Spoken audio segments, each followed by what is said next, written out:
Welcome to Breaking Down Mental Health with Dr. Jones.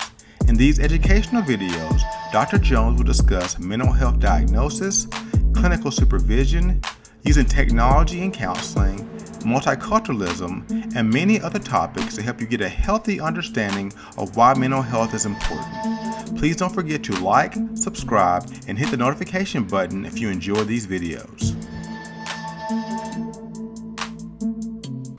In this video, we want to cover the 2014 ACA Code of Ethics for Distance Counseling and Technology. We'll be covering the first part of Section H from this Code of Ethics. There's a separate part of the 2014 Code of Ethics that specifically looks at social media ethics. That will not be included in this video. That is in a separate video from this one. What we want to do as a part of this training and in this video is we want to walk step by step through the ACA Code of Ethics. I'll be reading to you what the Code of Ethics says and then give you some practical applications on each one of these things so you can know how to use it in your counseling practice. So first we want to talk about knowledge and competence.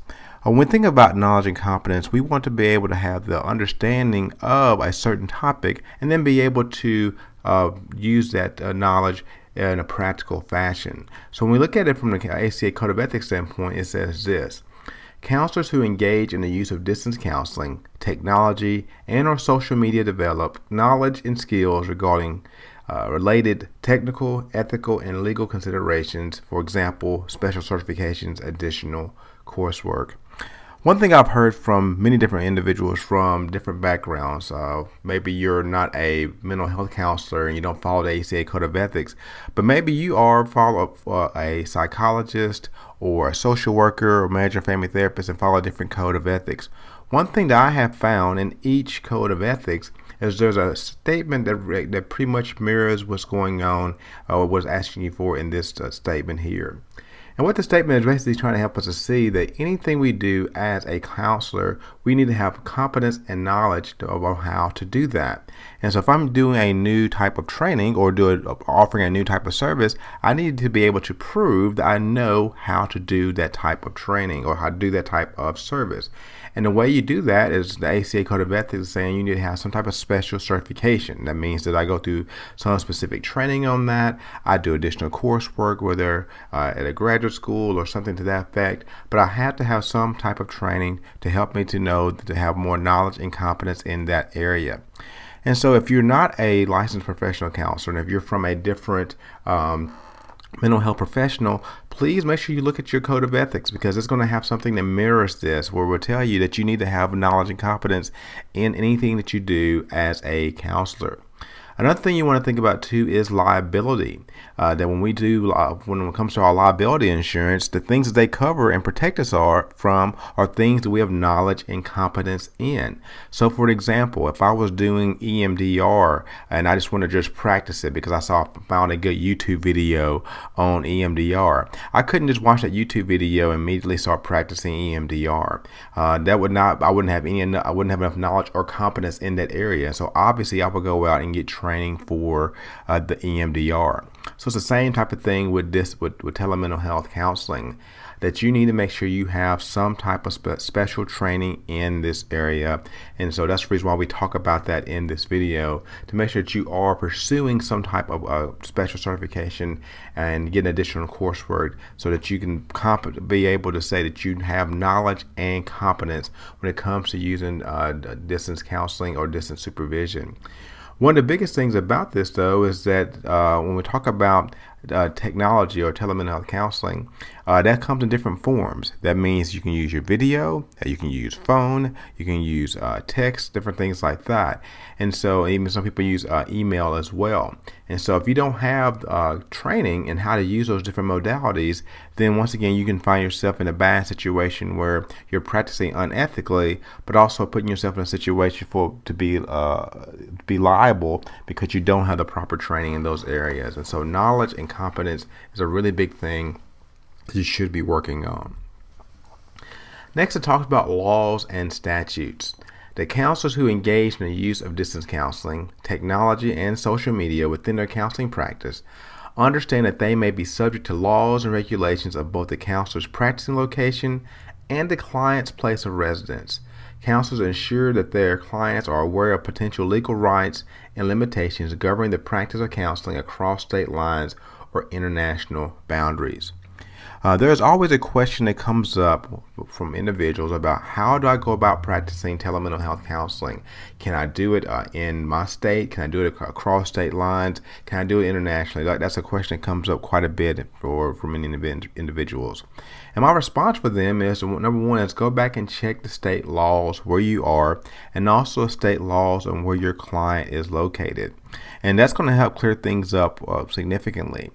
For the state that I live in, I'm able to do distance counseling throughout my entire state because of the training that I have. And my state allows that because of the laws and statutes that are available.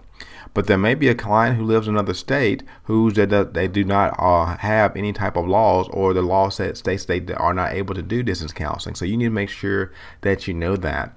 And for many individuals, you also have to be licensed in the state where your client is located if you're going to be able to practice counseling services. For example, I'm licensed in multiple states, but let's say for a minute that I'm not. And so let's say, since I do live in Arkansas, we'll say I'm trained and licensed in Arkansas, and I have a client who lives in California. Well, if California state law says to practice there, I need to be able to have a counseling license there. Then once right there, that tells me that I cannot counsel across state lines because I'm not licensed in the state where my client is residing at that time period. And so it's going to be extremely important for you to make sure you check the state laws and statutes for where you currently practice and where you're licensed to practice, and also where your client is located at the time of services. This is a really important thing for individuals. Sometimes people will think, well, I'm able to do this anywhere in the nation because I have the certification or I have this training. And that may not necessarily be the case because as of the writing of this training, only 2 states have specific laws written out for distance counseling. Now, there's a lot of other states that do allow it, but there's only 2 states right now that require specific training in that. And so you want to make sure you check with your counseling board, check the laws where you are as well. That way that you can be up to date and make sure you're practicing in an ethical manner. Informed consent and disclosure. Clients have the freedom to choose whether to use distance counseling, social media, and/or technology within the counseling process. In addition to the usual and customary protocol of informed consent between counselor and client for face-to-face counseling, the following issues unique to the use of distance counseling, technology, and/or social media are addressed in the informed consent process. Basically, what this is helping us to see is that clients do have a choice in whether or not the distance counseling is the best mode of operation for them when it comes to using telemental health. And so one thing I'm going to make sure that I do is that you're going to check with the client, and I have 2 different informed consents. I have one informed consent for my face-to-face clients I see on ground, and I have a separate informed consent for the clients I see when I'm using telemental health.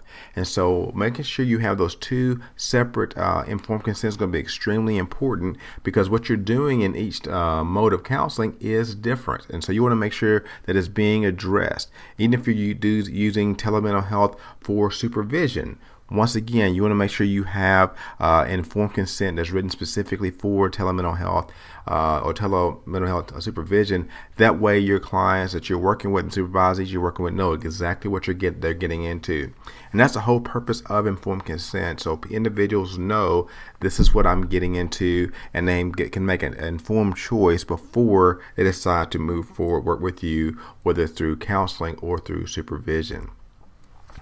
And so one thing that has to be informed that needs to be covered in your informed consent is your distance counseling credentials. So you need to let people understand and know, where did you get trained in distance counseling, or what type of training have you gone through for telemental health? They need to be able to know that.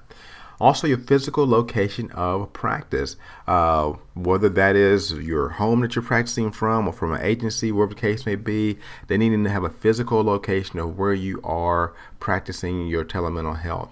And also contact information. They need to have some type of phone number, email address, something to that effect to be able to, once again, be able to know where you are located. That, once again, helps them to make a good decision on what you are doing as a practitioner.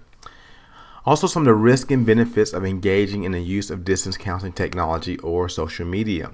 Um, One of the things that happens with distance counseling, sometimes there are risks and benefits in using telemental health. And so because of that, the client needs to know exactly what that's going to look like and what those risks and benefits are before they engage in this whole process. And so once again, that needs to be laid out and written out in your informed consent. Also, the possibility of technology failure and alternate methods of service delivery. I love working with technology, but one of the realities of technology is sometimes technology does not work. You can be in a situation where the internet goes out, and so the question then becomes, how do I contact my client? Do they contact me first, or do I reach out to them? That needs to be covered once again in that informed consent. And also anticipated response times. If you're using email, for example, to contact a client, or if your client is leaving a voicemail for you, whatever the case may be, they need to know what the anticipated response time is going to be. Or do you call back within 24 hours? Do you call back within a week? Be very, very specific in how often you're going to contact back your clients. Once again, that way they know exactly what they're getting into in case a crisis comes up or they need to get in contact with you. Also, emergency procedures to follow when the counselor is not available. One of the great things about counseling and telemental health is that there are times where you need to be off. We need to practice self-care. And so because of that, we're not always going to be available. And so you want to make sure that your clients know exactly when you are going to be available. If you're going to be out of town for a week, is there someone who's going to be taking your place during that time period? If you're on vacation, if there's a sickness in your family, whatever the case may be, but the emergencies that come up whenever for your own personal self, what do they do? How do they deal with their emergencies when you're not going to be available? And so you want to make sure the information is provided as well. Also, time zone differences. There are some states where you can be in the exact same state and there's two different time zones in the exact same state, or if you're licensed in more than one state. And if you're able to practice across state lines, you could be in two different time zones.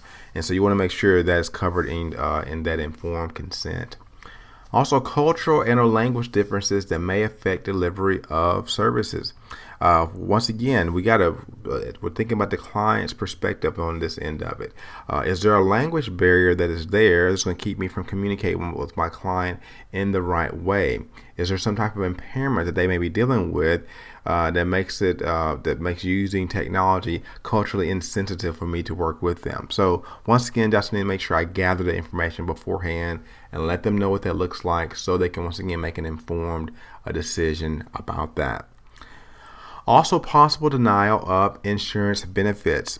We are seeing that telemental health is growing when it comes to third-party payment reimbursement, and so we do see a lot more insurance companies that are covering telemental health counseling, and I think that's a great thing. But not each insurance does that. So once again, you want to make sure it's covered in your informed consent, which insurance is going to cover telemental health counseling, or if they're going to pay out of pocket or do private pay for these services.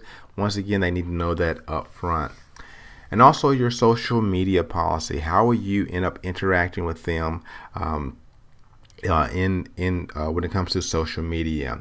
We have a total separate training specifically on social media, so I won't spend a ton of time on this one, but you need to make sure you have a good social media policy lined out so your clients know exactly how to interact with you there.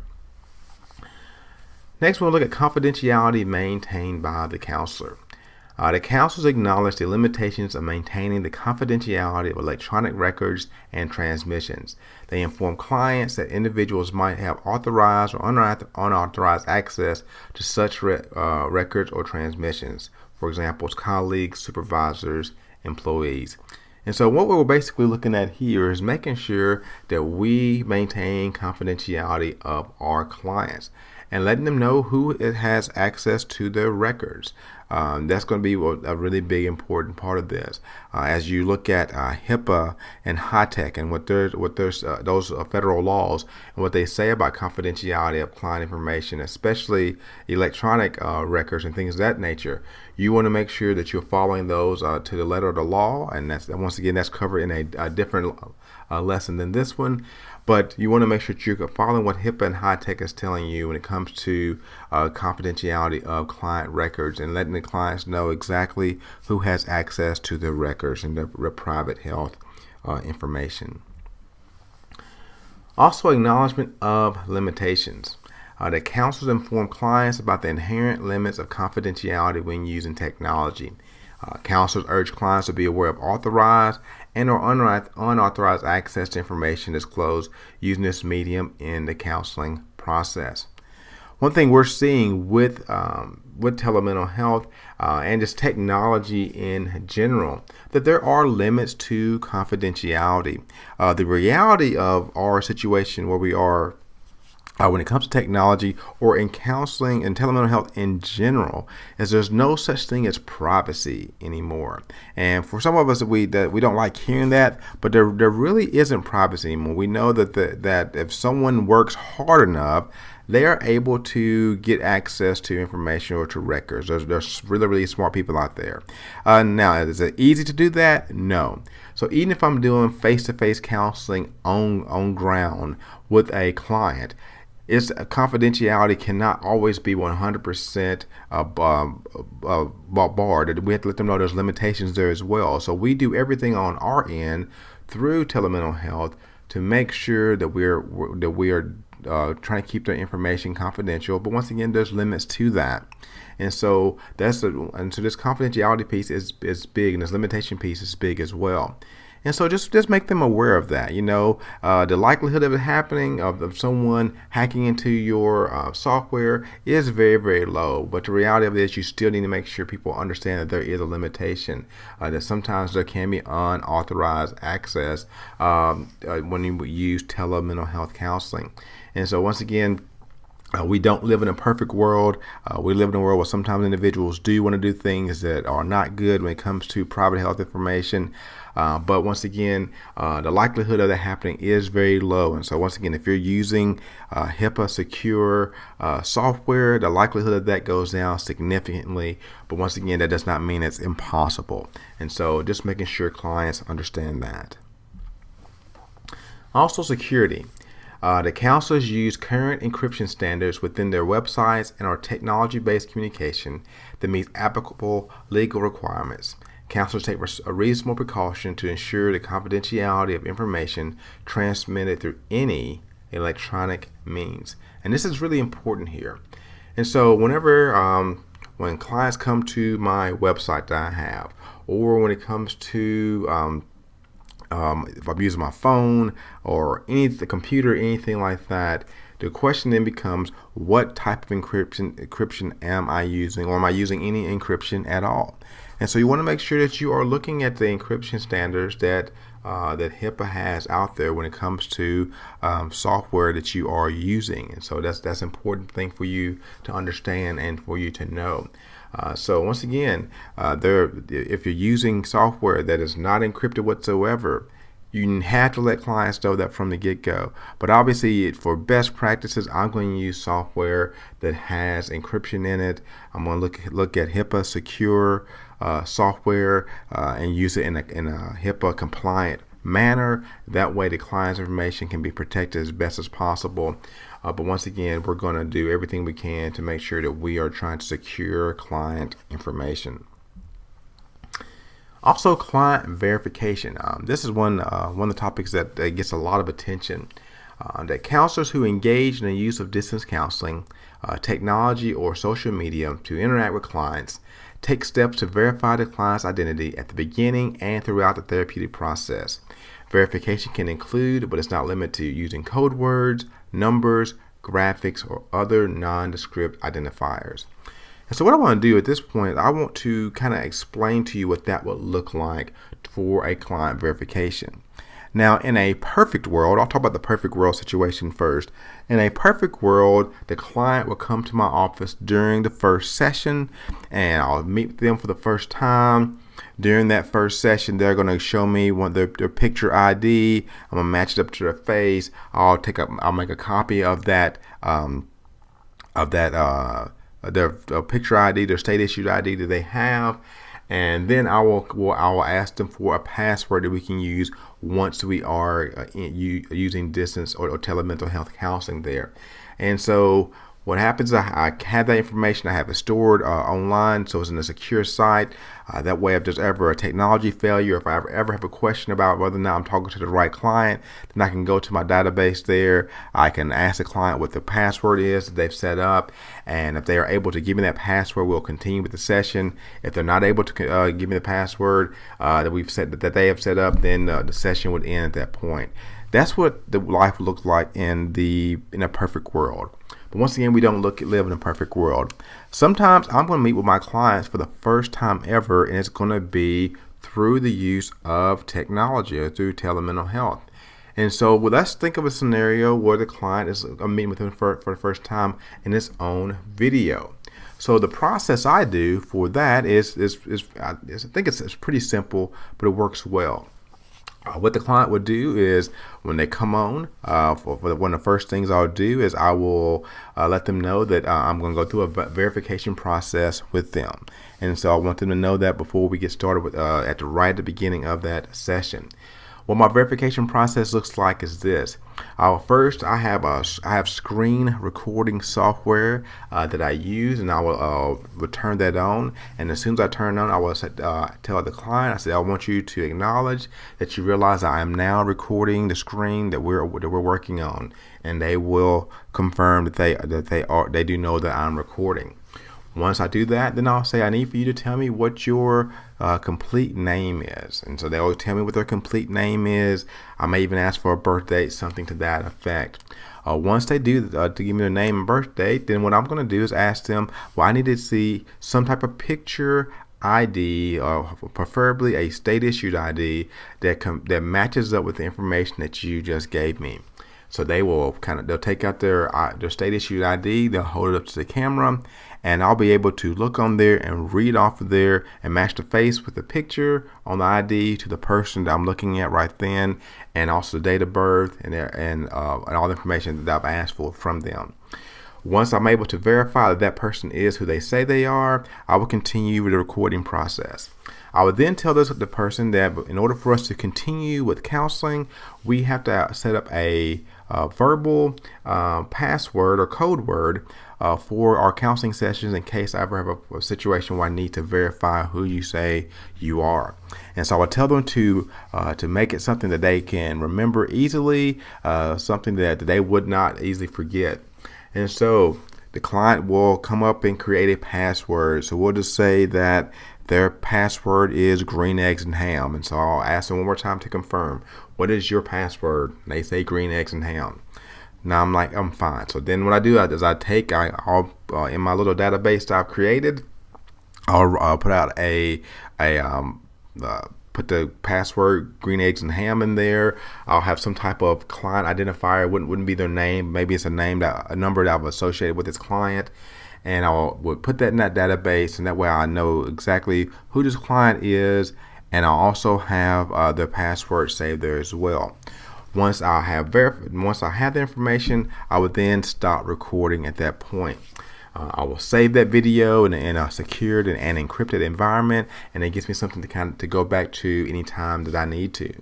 Now I'm working with the client, and let's say that a couple of sessions in, we've always been doing video sessions, but now they want to do a phone session with me. Now the question is, so they call in for their phone session. So the first thing I'll say is, I really appreciate you calling in today. In order for us to get started, I need to have the password that we set up during your initial session. If they say, well, I don't remember us doing that, or I don't have the password, or I forgot that, then I would say, well, I need to go ahead and end the session at this point, and I will end the session then. I would then wait for the client to either reach out to me, or I'll reach out to the client on the phone numbers that they've given to me, and we will have to set up some type of face-to-face meeting or another video based meeting so I can once again verify who they are. That way I can know that I'm talking to the person that I'm working with. And so it's not really a complicated process, but it does take some time to do that. But once again, because of our code of ethics, and you want to make sure you know who exactly that you're talking to. So I think it's very important for us to go through that process. Now, there are websites online right now where you're able to do telemental health counseling. One of the issues I've seen with many of them is they are telling clients that they can sign up for this online video service or with online like texting service for telemental health counseling, and they can be anonymous. They don't have they don't have their name. You don't know what state they live in or anything. They can make up their own nickname, and so there's no client verification. And so my warning to any of you, if you are practicing or using any type of technology or website or company where you don't have to verify the client's identification, I would stop that immediately, because you're practicing unethically. You're also putting the client in a place of risk, because you don't know who you're talking to. And if a crisis were to come about, you wouldn't know where to send crisis help to, because you don't even know the person's real name. You don't know where they live. You don't even know what state they're in. So you could be breaking ethics all over the place. So let's be very careful about this whole verification process. And if you're doing phone counseling or text-based counseling through telemental health, once again, I think that's going to get more and more complicated if you don't meet with them in some type of face-to-face situation first through video. And so although this training will allow you to be able to do telemental health counseling either through text or through video or phone or even through email, my suggestion and strong suggestion to you would be to make sure you have at least one session where that person's sitting right there in front of you. At the best case scenario, worst case scenario, then you want to make sure that you at least have a video session with them before you continue the sessions. But if you're not able to have either at least a video session with them or a live face-to-face session with them, then I would strongly discourage you from doing any type of telemental health counseling with them, because I do not see how it'd be possible to verify the client's identification or who they are, because I'm not sure how you will go about doing that through email or through a text-based system. All right, benefits and limitations. Counselors inform clients of the benefits and limitations of using technology applications in the provision of counseling services. Such technologies include, but are not limited to, computer hardware and software, telephones and applications, social media and internet-based applications, and other audio and video communications or data storage devices or media. So once again, we're looking at informing the clients about the benefits and limitations of using technology when it comes to telemental health counseling. Let them know what the benefits can be for them. Maybe they live in a rural area and that's the reason why they found you. So I think that's a great benefit. Make sure they know about those benefits, but also let them know what limitations can be when you are using technology, because there are some limitations that you can run into, but it still is a good practice for many individuals if you are the only person in the area that they're able to see for therapy.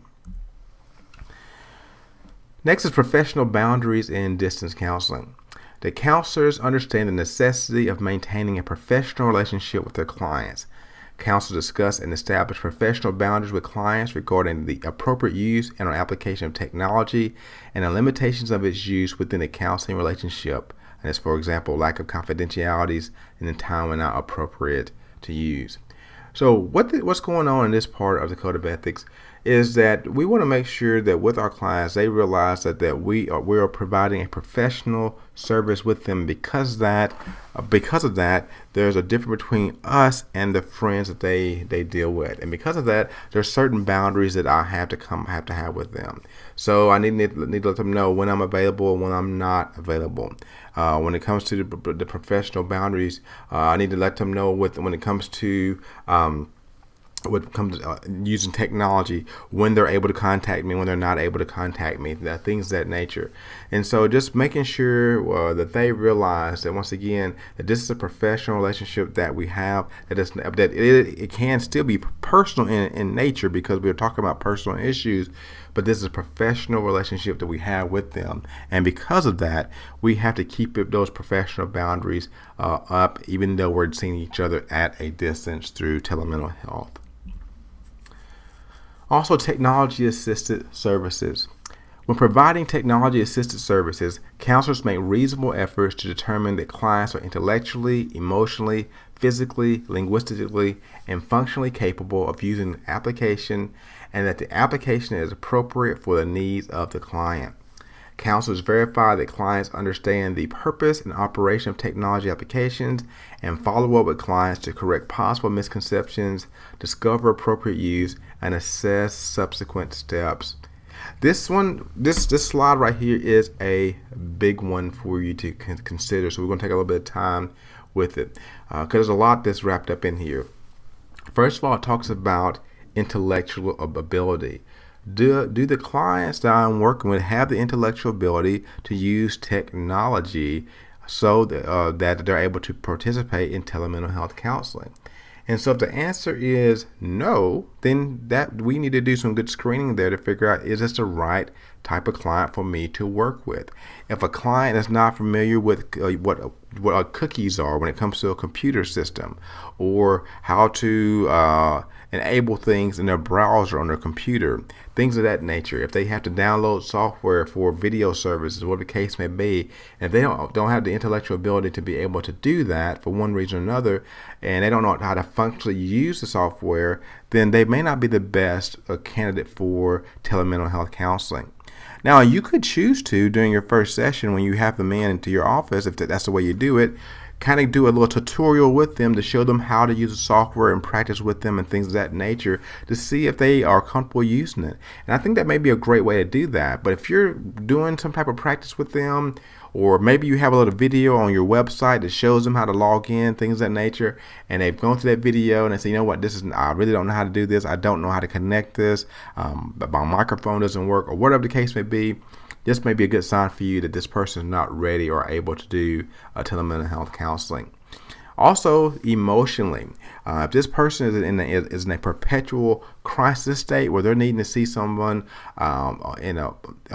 more than once, just multiple times a week, and you know that you're not able to be available to them as much as they want you to be available, then once again, you may say, you know what, this may not be the best type of counseling for you. You may want to, they may be better off in a different level of care, or maybe better off seeing someone in a face-to-face live environment.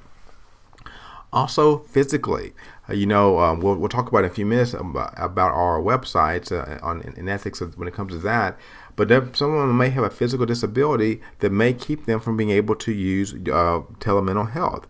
And so once again, if you try, as you look at the different modes of using telemental health, and none of them seem to work with them because of physical disability, you try to do your best you possibly can to provide services for that client.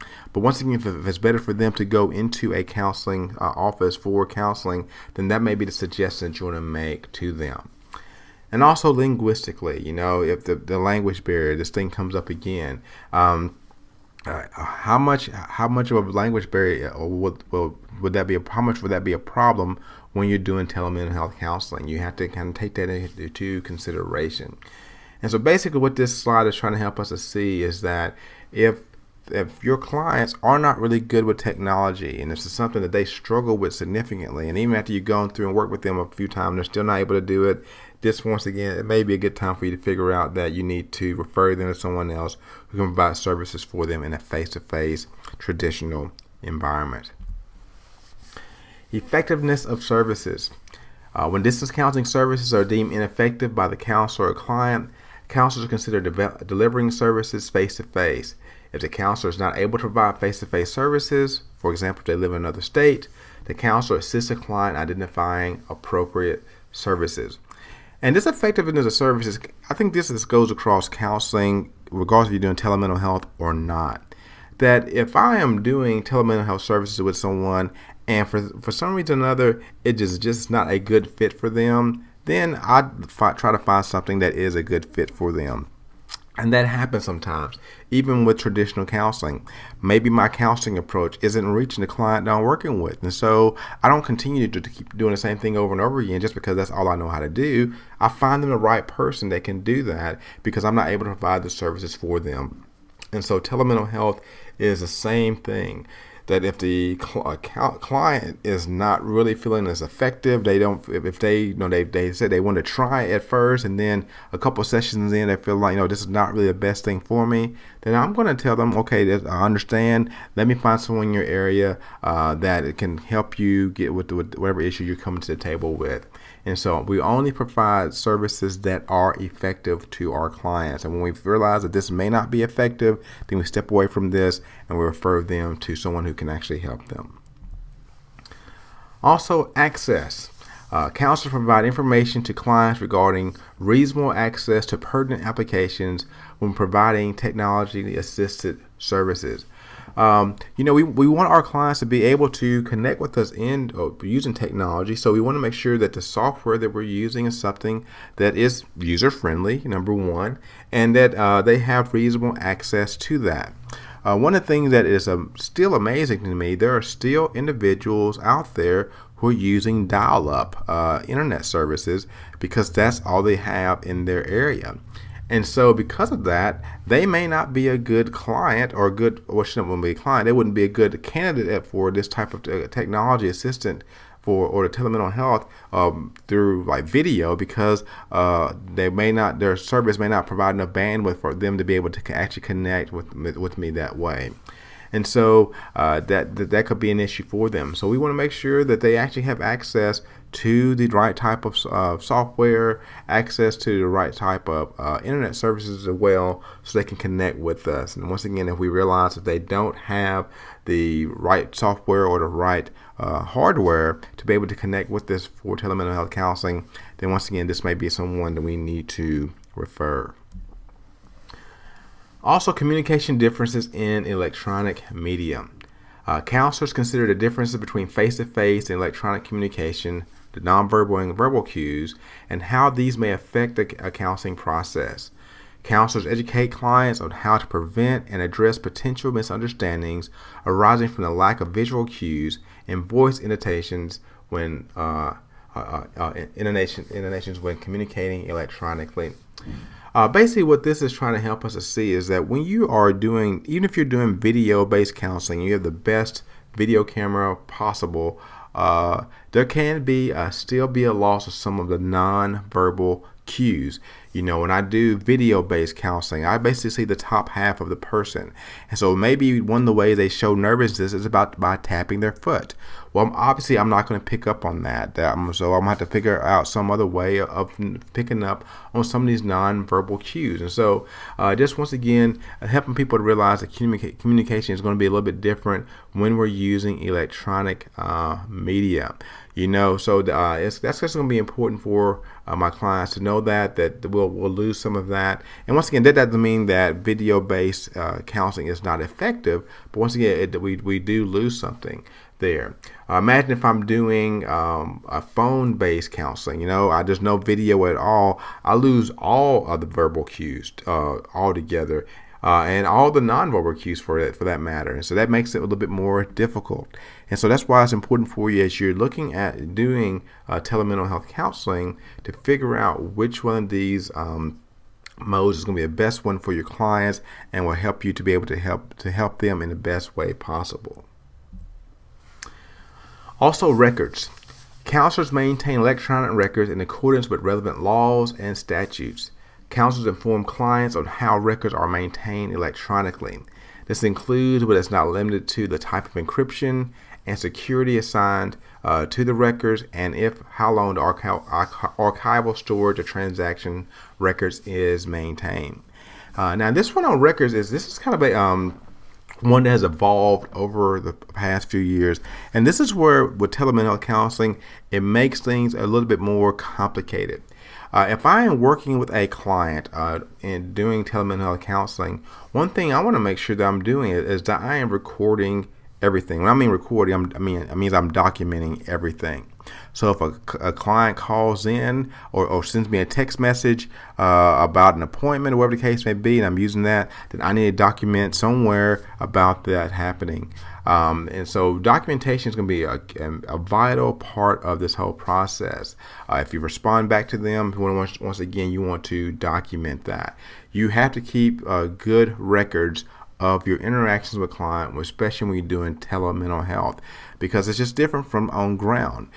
For an on-ground appointment, it's a little bit easier. It's a little bit easier for me to verify that the client came in at a certain time and things of that nature. But with telemental health, it's a little bit harder that way, because once again, I've got to make sure that I am keeping good records of when the client came in, when the client left, things like that.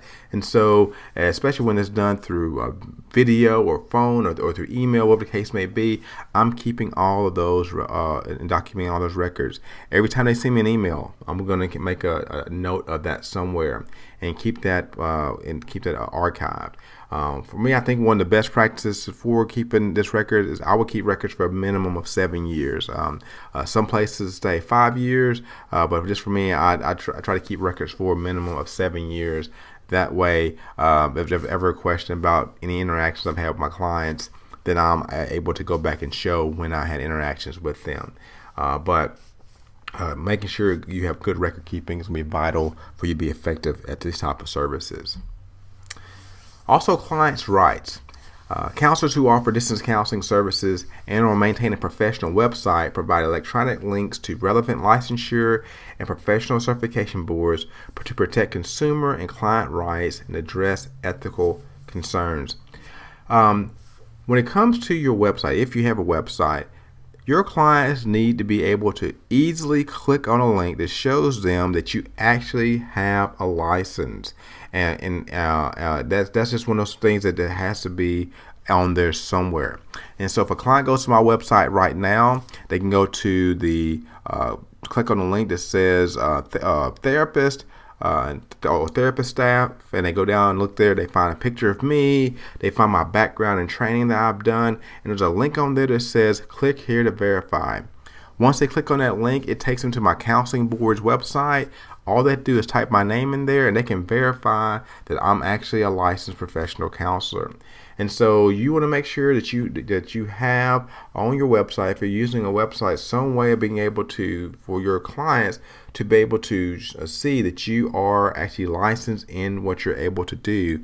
And if you have special certifications in telemental health, you want to make sure you have that available to them as well. And so that becomes very important to have that on there. And so the client has a right to know that you have been trained and that you are licensed in your area for this. And so make sure you have links to that on your professional website.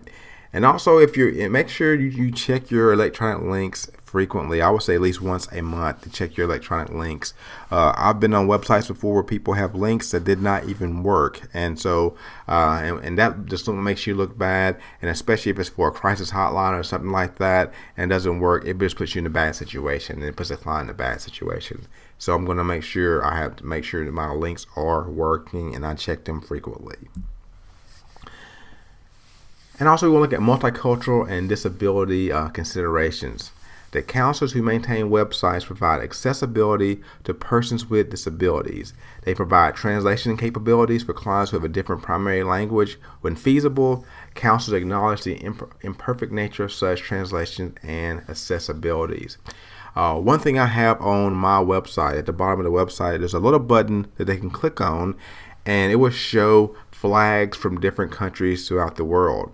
And so they will click on that flag, and so and once they click on the flag, it will actually change the language on my entire website to that certain language, and that way they're able to read my website in the language they're more have preference with. And I think that's been helpful for me, for my clients to have that, because they're able to see that. Now, I'm not fluent in any of the languages or anything like that, but at least what this does is let them know that I do at least provide services. And so if they want to come in and they want to bring a translator with them, whatever the case may be, at least now they know there's someone in the area that can work with them, because my website has made it possible for them to be able to to read it because I have the ability for them to change the language on there. And also disability considerations. If you're using pictures on your website, make sure that your pictures, there's a way that you can tag your pictures where if someone is using a screen reader, they can scroll over that and at least tell what the picture is of. And so that helps out quite a bit just for people if they have any type of disability when it comes to vision or anything like that. And so those are some considerations to have. I do hope that this video is giving you a little bit better understanding of what is required for you when it comes to looking at the 2014 ACA Code of Ethics when it comes to telemental health counseling and looking at the distance counseling ethics there. This is just a beginner part to kind of help open your mind up to what the ethics are saying. If you are practicing from a different code of ethics, I'm going to encourage you to make sure you look at those code of ethics.